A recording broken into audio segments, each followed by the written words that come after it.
కూతుర్లు ఉన్న వాళ్ళందరూ చేయతనే.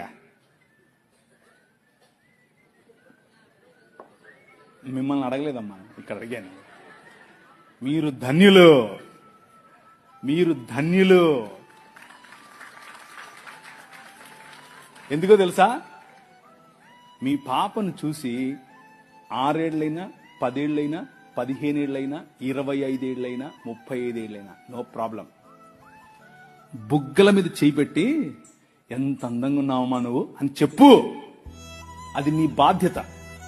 నువ్వు చెప్పడం మొదలు పెడితే పక్కనోడు చెప్తే మా నాయన ఎప్పుడో చెప్పాడు అంటది. అర్థమైందా? నీ కూతురు దగ్గరికి తీసుకో, కౌగిలించుకొని చెప్పు, ఐ లవ్ యూ బెటా.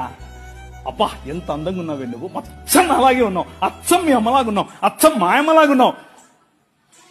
వాళ్ళకి ఎంత అందం తెలుసా? అది ఎంత సంతోషపడతారో తెలుసా?